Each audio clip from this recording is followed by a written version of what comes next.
Namaste, Pranam, Gita Dhyanam. Om Parthaya Pratibodhitam Bhagavata Narayanena Swayam Vyasena Gratitam Purana Munina Madhye Mahabharatam Advaitam Ritavarshinim Bhagavatim Ashtadashadhyayinim Ambatva Manusandadhami Bhagavad Gite Bhavatveshinim. Oh, Bhagavad Gita, with which Lord Narayana himself gave enlightenment to Arjuna. The ancient sage Vyasa included it in the Mahabharata. O goddess, showerer of the nectar like knowledge of non-dualism contained in your 18 chapters. O my affectionate mother, the destroyer of rebirth, I meditate upon thee. Krishna Vandana. Vasudeva Sutam Devam Kansachanura Mardanam Devaki Paramanandam Krishnam Vande Jagadguru. Son of Vasudeva, the slayer of Kansa and Chanur, extreme delight for Mother Devaki, O Lord Krishna, the supreme teacher of the universe, my salutations to you. Srimad Bhagavad Gita, the Rajavidya, Rajaguhya Yoga, the 9th Adhyay, and we are going to read today the 11th Shloka. Till now that we have read from 7th to 10th Shloka, Sri Krishna has explained to us things grosser and subtler and subtler and subtler, and then the subtlest thing with the method of that Arundhati Nyaya. First, Sri Krishna gave us a very broader kind of picture of this creation. And when he told us that everything gets created, fine, Prakriti is doing it, I am not involved in it. Every start of the Brahma's day, with the start of every kalpa, all these beings, all these creations, they come into effect. And at the end of kalpa, they all are drawn back. And Sri Krishna says, but I am not involved with that. So giving us that broader picture of creation coming forth and creation getting back, getting dissolved in the body of the Paramatman. From that grosser picture, he started giving us the subtler and subtler realities. Finally, he said, it is, although I am presiding deity, I am the president of this entire program. This entire process is under my supervision, but I am not involved in it. The moment I hand over that project to Prakriti, she takes care of it. And in the 10th shloka, he categorically told us that was the finest, the subtlest teaching of Sri Krishna in these 4 shlokas. That Mayadhyakshena prakritihi suyate sacharacharam. Mayadhyakshena, under my proximity, under my supervision, under my command. Maya adhyakshena prakritihi suyate sacharacharam. Prakriti brings forth this movable and immovable creation. Whatever is the moving and the unmoving constituents of this creation, Prakriti brings forth. Prakriti suyate sacharacharam hetu nanena kaunteya jagat vipa parivartate. O Kaunteya, O son of Kunti, hetu na anena, by this is how, hetu na, this is how is caused. This is how is caused. What is caused? Jagat viparivartate. The entire universe, this entire world, this entire creation, it revolves. It's coming and going. It's bringing forth and taking back is all done by Prakriti under my presidentship. under my proximity, under my command. But I am not involved in any of these.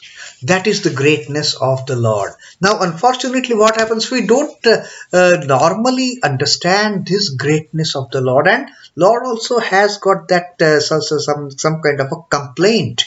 He says there are some categories of people, they don't understand this real nature of mine, that I am beyond all these things. Although I am the reason for this creation, I am no way involved in it. Although I am there in the body of the water, I don't get wet. I don't get any splash of water on me. I'm in it, but I am far away from it. So that teaching of Sri Krishna. Now he says there are some people who don't understand this teaching and who feel that I am doing everything. So he says this is how the ignorant people, they fail to understand the greatness of the Lord. And Sri Krishna is now telling us in this 11th shloka that we are going to read. Avajānanti mūḍhā mānuṣhīṁ tanum āśhritam paraṁ bhāvam ajānanto bhūta-maheśhvaram. Sri Krishna says, avajānanti mūḍhā. Avajānanti, they disregard. They disregard whom? Mam. Sri Krishna says they disregard me. And who is disregarding the Lord? Mūḍhā, the ignorant ones, the fools. Those who haven't had any jnana. Forget about realization. So, those mūḍhā, those people of lesser intellect, those ignorant ones who haven't had any kind of exposure to what is the real knowledge, they consider, they just disregard me. Mānuṣhīṁ tanum āśhritam. And why they disregard me? Because I appear before them in this human form. Mānuṣhīṁ tanum āśhritam. Having taken this human form, Krishna says, having taken this human form, people disregard me. They consider me also to be just one like them. They have scanty respect for this great eternal being who has in fact incarnated in this human form.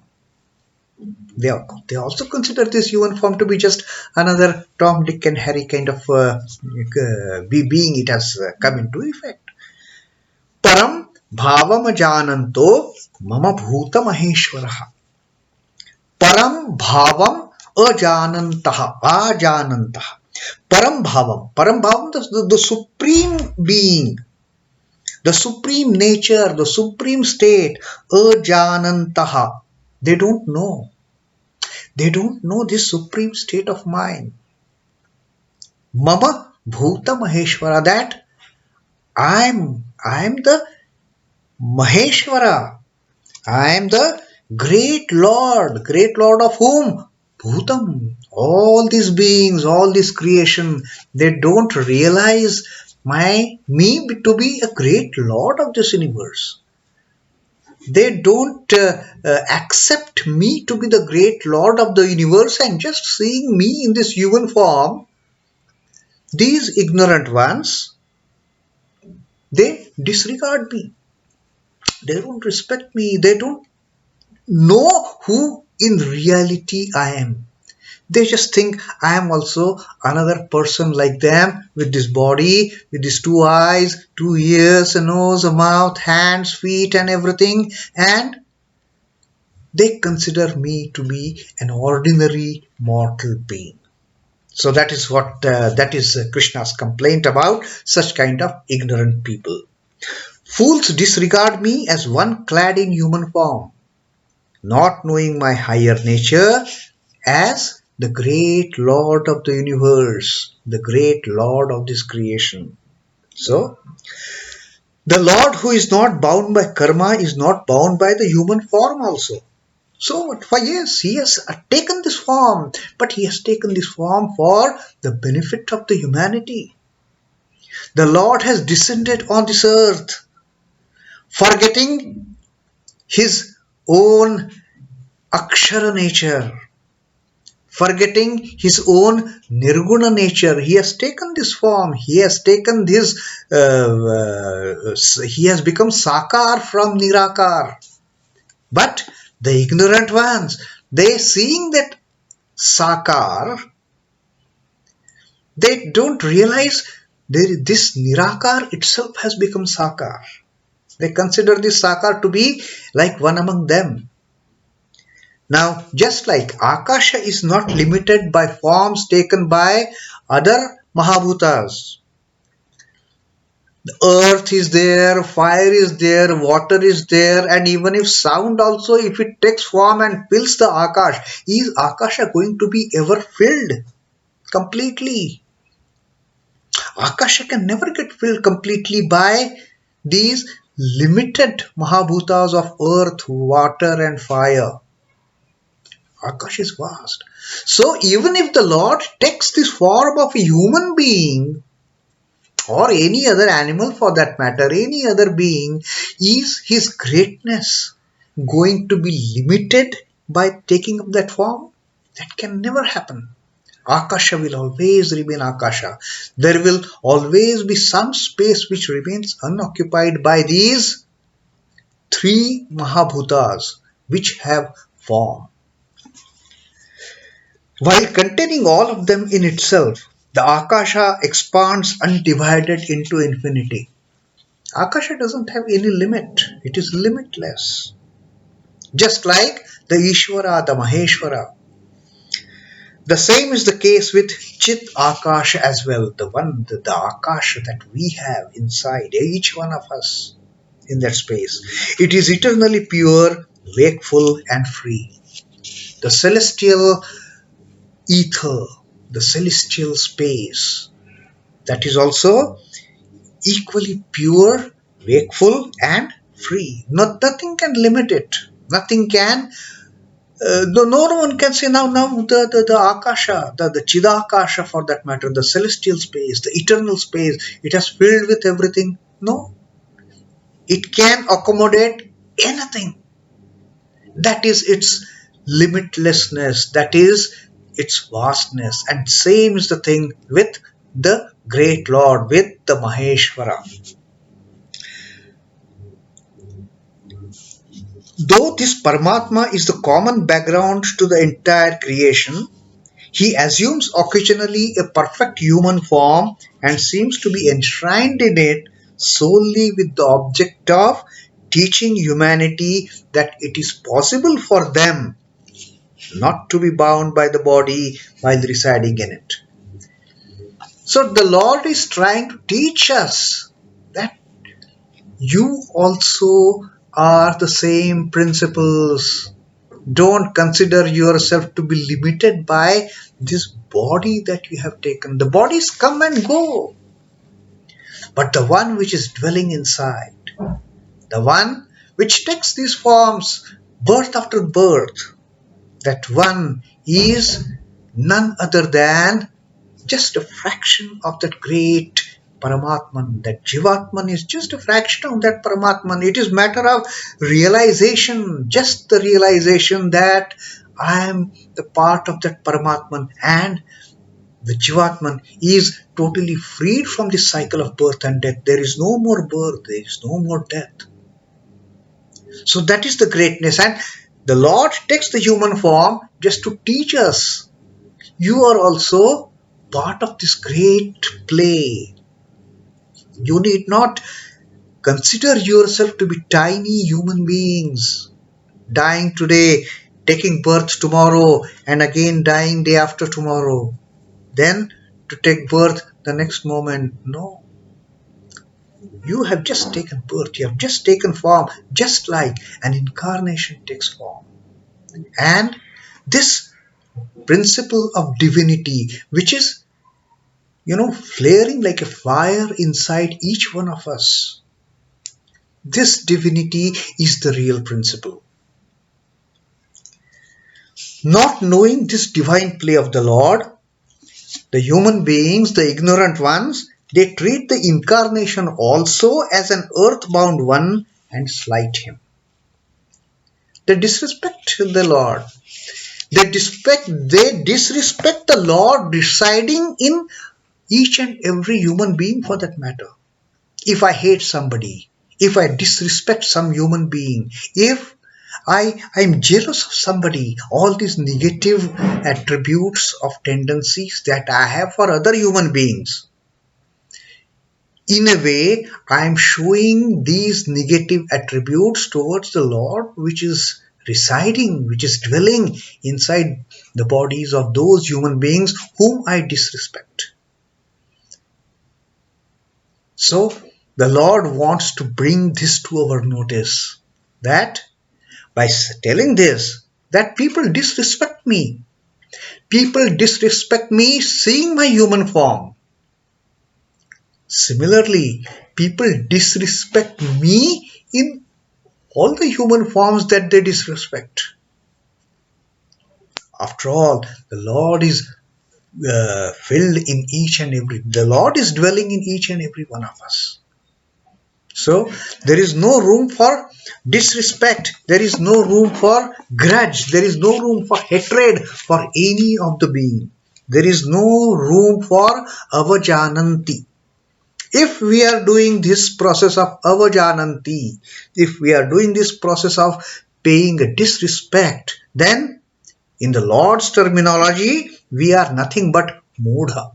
Because it is only mūḍhā who don't respect me, who don't understand my significance, although I am in a human form. They consider this human form to be just another ordinary human being, and we can treat this human being like any other human beings that we treat.